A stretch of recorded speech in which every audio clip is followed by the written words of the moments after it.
私の遺体が廃墟の建物で発見された。建設作業員たちは悪心を抑えきれず、警察に通報した。両親はアニマシュー・ランバートの祝宴から犯行現場に急行した。現場捜査官のチェスターフォードは眉を潜め、マスクをつけるよう促した。父デイビッド・ランバートは警察の特別捜査に招かれるトップクラスの捜査官で、母ステラ・ジンマーはジャスパーシティを代表する法医学者だ。無数の犯行現場を見てきたにもかかわらず、私の遺体を見た瞬間、二人は身を引いた。猛暑の夏、私の遺体は大幅に膨らんでいた。顔は打ちつぶされて見分けがつかず、血まみれで特徴が全く残っていない。全身に傷があり、首と頭部はわずかな皮膚でつながっているだけだ。圧倒的な腐敗の匂いが空気を満たしていた。母は目を閉じて深呼吸し、手袋をはめて簡易検査を始めた。彼女の視線には、めったに見られない慈しみが浮かんでいた。生きている間、私は彼女からそんな優しさを一度も受けたことがない。私は緊張しながら、彼女が私の手から血に染まった指輪を取り外すのを見守った。私は家族全員のために同じデザインの指輪を作った。だがマシューの指輪が合わなかったとき、両親は私を激しく叱咤した。いつも悪さばかりして、故郷で兄を傷つけるつもりなのか。イーさん、君は我々の実子だけれど、マシューはこの家に18年間いる。彼は永遠に君より重要だ。彼らの怒る声がまだ耳に残っているが、私は両親が自分を愛していると信じていた。きっと彼らは私が送った贈り物を認識するだろう。だが母の表情は一変しなかった。ただ補助員のルビー・ゴメスに指輪を証拠袋に入れるよう指示した。期待するべきではなかった。彼らの心の中には実子である私の存在など一度もなかったのだ。妹エイミー・ランバートはかつて私が誘拐されて見つからなくなったため、両親はマシューを養子に迎えたと話していた。君はずっと両親の一番のお気に入りの息子だと。だが私が家に戻ってきたとき、そこには私の居場所がなかった。自分の家でまるで侵入者のような感じがした。現場を見回した父はため息をつき、母に問いかけた。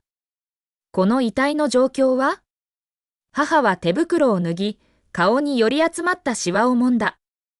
被害者は20歳前後と思われる。死因は一時的に喉を切られたものとみられる。死亡前に長時間拷問を受けていた可能性が高い。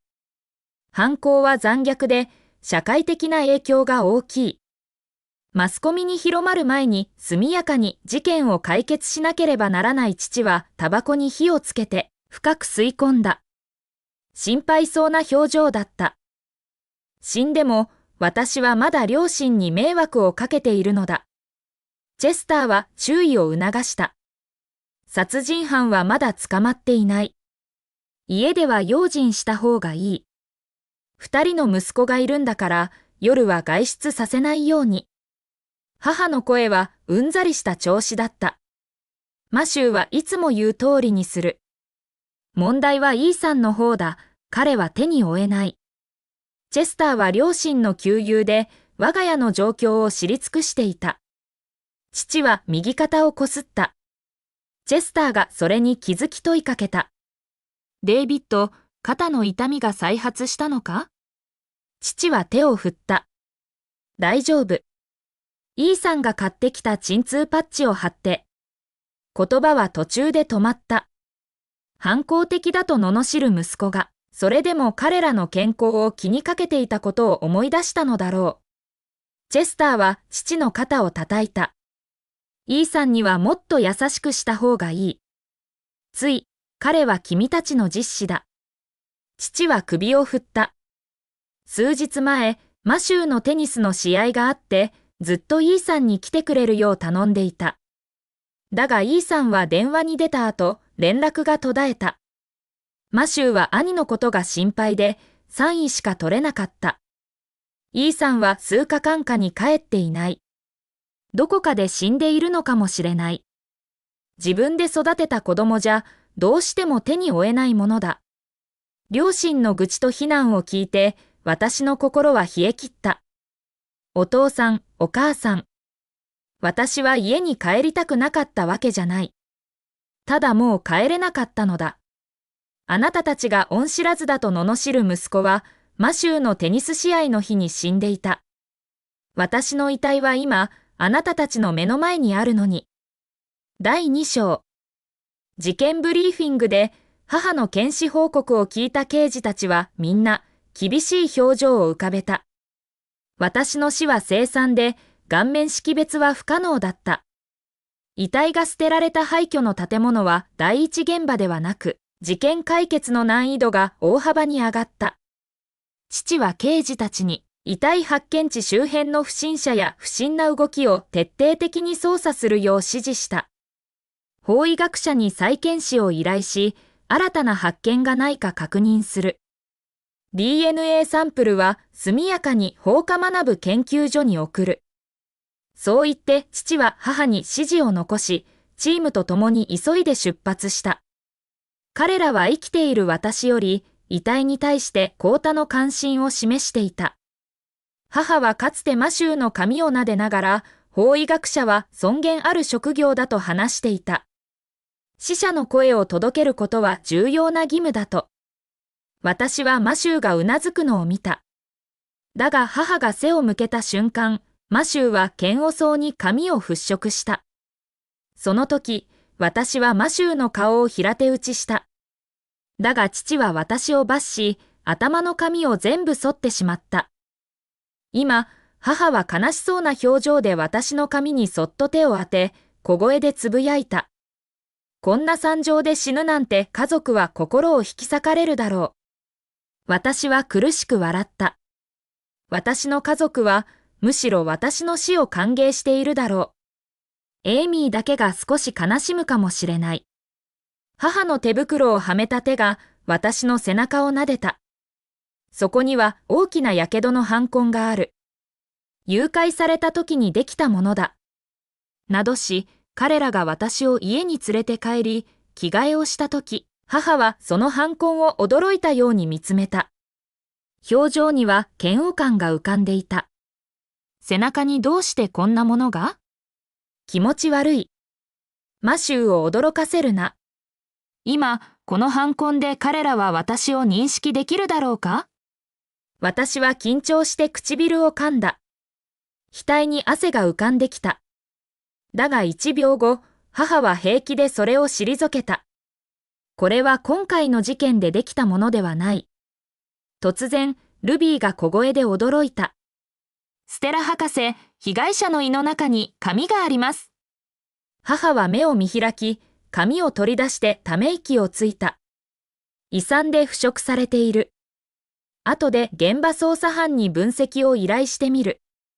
突然、電話の鳴り声が響いた。マシューが大好きな曲だ。母は急いで手袋を脱ぎ、廊下に駆け出した。声は柔らかく愛しい調子だった。宝物、どうしたの？ママは仕事中だけど。明日？母は一瞬考え込み、それから歯を食いしばった。パパとママは必ず応援に行く。エイミーは出張中で間に合わないわ。マシューの嬉しい声が耳に入ってきた。ママ愛してる。イーさんにも試合を見に来てほしいな。彼が応援してくれたらきっと優勝できる。着なくても大丈夫。彼が私を嫌ってるのは当然だ。つい長年パパとママの愛を独り占めしてきたから。私とマシューは決して仲が良くなかった。私が家に戻ってきた日から彼は密かに私を陥れようとしていた。だが両親の前ではいつも親しい兄弟であるかのように演技をしていた。経験上、母はすぐに私を非難するだろうと思った。俄然、母の声は突然鋭くなった。君は私の宝物だ。イーさんなんて何でもない。家から物を盗んだり、裏で君をいじめたりする。彼は私の息子に値しない。心配しないで。たとえ彼の足が骨折しても、車椅子ででも試合を見に来させるわ。マシューは嬉しそうに笑った。今日パパから電話が来て、安全に注意するように言われた。ママ、もし機会があったら、イーさんにも注意するように伝えて。自分で身を守りなさい。イーさんが私の目の前で死なない限り、どうでもいいわ。母はいつもこんな侮蔑的な口調で私について話す。ある全員、高今と古没有飛行コノミーク、不符合国家的順。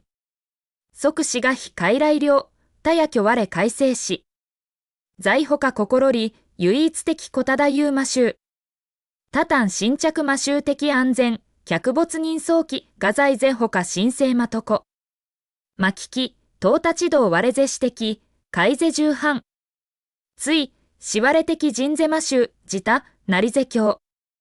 第3章。母はマシューにゆっくり休むように話しかけていると、エイミーからの電話が来た。エイミー、出張はいつ終わるの？弟の試合を見に待っているわ。エイミーが応じる前に、母は急いで問いかけた。私が家に連れて帰られた日、母と父は泣いているマシューのそばにいた。私の手を握って家に入れ、恐れないでと励ましてくれたのはエイミーだけだ。その家で感じた唯一の温かみは彼女から得たものだ。電話の向こう側でエイミーは驚いて一瞬言葉を詰まらせた。イーさんの数学コンクール？来月じゃなかった？母は怒って話を遮った。ああ、またイーさんか。マシューは長年君の弟だったのに。何度言わなきゃいけないの？イーさんは外で育ったから悪習慣がいっぱい。彼はランバート家の一員に値しない。私はエイミーのため息が聞こえた。母の私に対する敵意が理解できないようだ。ママ、時にはマシューの話を全部信じるのは危険だ。イーさんは優しくて勤勉な人だ。もし少しでも彼に注目していれば、それがわかるはずだ。さっきイーさんに電話したけど、出なかった。数日前に送ったメッセージにも返事がない。家にいないの？母は冷笑した。彼は勝手に出入りしている。束縛するわけにはいかないでしょ？また外で悪さをしているに違いない。明日はマシューのテニス試合だ。来れないなら仕方ないわ。少し間を置いて、彼女は厳しく追加した。イーさんに伝えて。明日マシューの試合に来ないなら、もう家に帰るな。正直、いない方がましだ。エイミ。